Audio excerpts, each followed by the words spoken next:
আল্লামা সাঈদী কি স্বাভাবিক মারা গেছে? না, তাকে মেরে দেওয়া হয়েছে। আমি স্পষ্ট করে বলতে পারি, তিনি যখন জেলখানা থেকে বেরিয়েছিলেন কোনো অসুস্থ ছিল না তার। প্রশাসনের লোক যেই বলল যে আপনাকে একটু চেক আপ করতে হবে, আল্লামা সাঈদী বললেন আমার তো কোনো অসুস্থ নেই, চেক আপ এখন করবো কেন? কয় না, আপনাকে উপরের থেকে নির্দেশ দিয়েছে, আপনি চেক আপ না করে যদি হঠাৎ কোনো অ্যাক্সিডেন্ট হয় তাহলে আমাদের কাছে কৈফিয়ত দিতে পারবো না, এই জন্য চেক আপ করার জন্য আপনাকে হাসপাতালে নিয়ে যাব।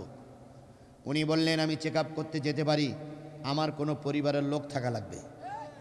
ওনারা বললেন পরিবারের লোক থাকা লাগবে না, আমরা আপনার পাশেই আছি। যখন উনি গাড়ির থেকে নামলেন, কি সুন্দর হাসিটা দিলেন, জাতিকে একটা সালাম দিলেন। কথা বলেন ঠিক না ঠিক? ওনার ওই হাসি মাখা সালামটা, ওই হাসি মাখার চেহারাটা এখনো আমাদের সামনে ভাসতেছে। এই লোকটা যখন হাসপাতালে নিয়ে যাওয়া হলো, তখন ওনাকে শোয়াই রেখে ওনার নাভিতে একটা ইঞ্জেকশন দিয়েছিলেন। সেই ইঞ্জেকশনের 5 মিনিট পরে উনি মৃত্যুবরণ করলেন।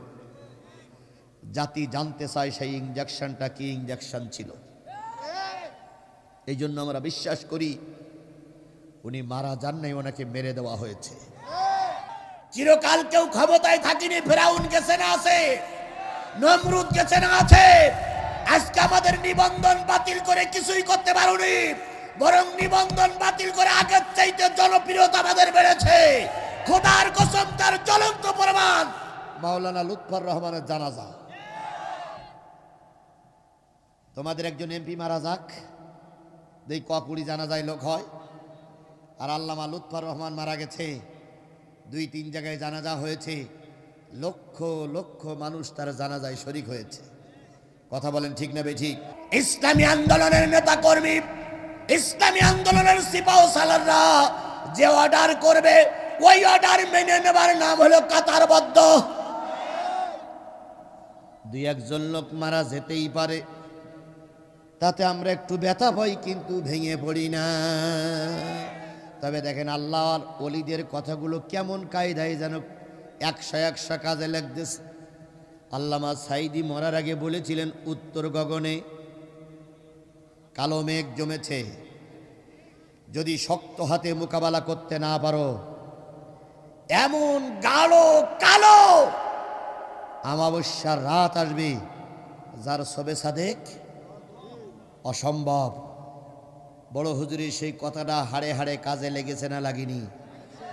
এখন সেই গাঢ় কালো অমাবস্যার রাত পার করতে গিয়ে আমাদের পিটি মাটি থেকে যাচ্ছে। আজকে সেই জালেমেরা মসনদ দখল করে নিয়েছে। কথা বলেন ঠিক না ঠিক? আর আলেমেরা মার খাইয়েই যাচ্ছে, খেয়েই যাচ্ছে, খেয়েই যাচ্ছে। জাতির কাছে প্রশ্ন করি, বলুন তো আল্লামা সাঈদী কি হার্ট স্ট্রোকে মারা গেছে? আল্লামা সাঈদী কি স্বাভাবিক মারা গেছে? না, তাকে মেরে দেওয়া হয়েছে। আমি স্পষ্ট করে বলতে পারি, তিনি যখন জেলখানা থেকে বেরিয়েছিলেন কোনো অসুস্থ ছিল না তার। প্রশাসনের লোক যেই বলল যে আপনাকে একটু চেক আপ করতে হবে, আল্লামা সাঈদী বললেন আমার তো কোনো অসুস্থ নেই, চেক আপ এখন করবো কেন? কয় না, আপনাকে উপরের থেকে নির্দেশ দিয়েছে, আপনি চেক আপ না করে যদি হঠাৎ কোনো অ্যাক্সিডেন্ট হয় তাহলে আমাদের কাছে কৈফিয়ত দিতে পারবো না, এই জন্য চেক আপ করার জন্য আপনাকে হাসপাতালে নিয়ে যাব। উনি বললেন আমি চেক আপ করতে যেতে পারি, আমার কোনো পরিবারের লোক থাকা লাগবে। ওনারা বললেন পরিবারের লোক থাকা লাগবে না, আমরা আপনার পাশেই আছি। যখন উনি গাড়ির থেকে নামলেন, কি সুন্দর হাসিটা দিলেন, জাতিকে একটা সালাম দিলেন। কথা বলেন ঠিক না ঠিক? ওনার ওই হাসি মাখা সালামটা, ওই হাসি মাখার চেহারাটা এখনো আমাদের সামনে ভাসতেছে। এই লোকটা যখন হাসপাতালে নিয়ে যাওয়া হলো, তখন ওনাকে শোয়াই রেখে ওনার নাভিতে একটা ইঞ্জেকশন দিয়েছিলেন। সেই ইঞ্জেকশনের 5 মিনিট পরে উনি মৃত্যুবরণ করলেন।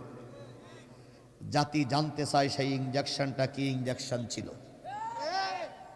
এই জন্য আমরা বিশ্বাস করি উনি মারা যান নাই, ওনাকে মেরে দেওয়া হয়েছে। আল্লামা সাঈদী তুমি মরুনি, শহীদি হয়েছ তুমি এটাই জানি। আল্লামা সাঈদী তুমি মরুনি, শহীদি হয়েছ তুমি এটাই জানি। কারাগারে কাটালে 13টি বছর, বাতিল খেপেছে তোমার দেখে থর থর। তুমি যে ছিলে মোদের নয়নের মনি, শহীদ হয়েছ তুমি এটাই জানি। শহীদ হয়েছ তুমি এটাই জানি। ওনার বাল্য জীবনের বন্ধু মরহুম মাওলানা লুৎফর রহমান সাহেব, ওনার ছোটবেলার থেকে সাথী। বড় হুজুর যেখানেই প্রধান বক্তা হয়েছেন ঢাকার পাশে, সেখানেই মাওলানা লুৎফর রহমান ছিলেন দ্বিতীয় বক্তা। তিনি যে ভবিষ্যৎবাণীটা বলেছিলেন, সে ভবিষ্যৎবাণীটা যেমন কাজে লেগেছে, মাওলানা লুৎফর রহমান তিনি গতকালকে মৃত্যুবরণ করেছে। গতকালকে তার জানাজা হয়ে গেছে, দাফন কাফন হয়ে গেছে। এই ব্যক্তিটি যখন মৃত্যুবরণ করলেন, তখন মৃত্যুর আগে তিনি একটা কথা বলেছিলেন, আমার ভিসার মেয়াদ শেষ। কি বললেন? আমার ভিসার মেয়াদ শেষ, সামনে রমজান আসার আগেই হয়তো আমাকে চলে যেতে হবে, তোমাদের সঙ্গে আর কি হবে না, দেখা হবে না। আমি শুধু আশ্চর্য হই, আল্লাহ তোমার এই পাগলের এসব বোঝে কি করে? তিনি কি করে বুঝেছিলেন আমার ভিসার মেয়াদ শেষ? তোমরা পীর সাহেব খোঁজো, পীর সাহেব খোঁজো, আল্লাহর ওলি খোঁজো, এরাই হলো বাংলাদেশের জীবন্ত আল্লাহর ওলি। এরা জীবন্ত ওলি, এর ভিতরে কোনো সন্দেহ আছে? উনি বলেছিলেন রমজানের আগেই মনে হয় আমার চলে যেতে হবে। রমজানের 8 দিন আগে তিনি চলে গেলেন।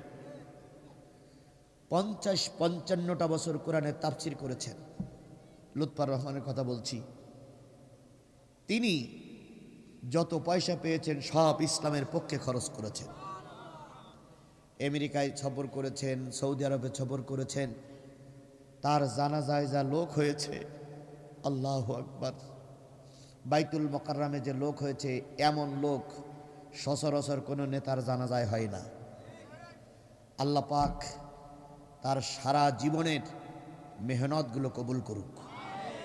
আল্লাহ পাক তাকে জান্নাতের উচ্চ মাকাম দান করুন। আল্লাহ পাক তার পরিবারকে সবরে জামিল দান করুন। তার থেকে শিক্ষা নিয়ে তাদের রেখে যাওয়া পথে আমাদের চলা তৌফিক আল্লাহ পাক দান করুক। আমরা আজকের এই মাহফিল থেকে দোয়া করব, আল্লাহ লুৎফর রহমান এবং বড় হুজুরের জীবনে যদি সামান্য পরিমাণ ত্রুটিও থেকে থাকে, মানুষ ভুল হতেই পারে, যদি সামান্য পরিমাণ ত্রুটি থেকে থাকে তুমি মাফ করে তাদেরকে জান্নাতের মেহমান হিসেবে কবুল করে নাও। তাদের দেখানো পথে আল্লাহ আমাদের চলার তৌফিক দান করুক। 2-1 জন আলেম মারা গেছে, তাই বলে কি আমরা পথভ্রষ্ট হয়ে যাব?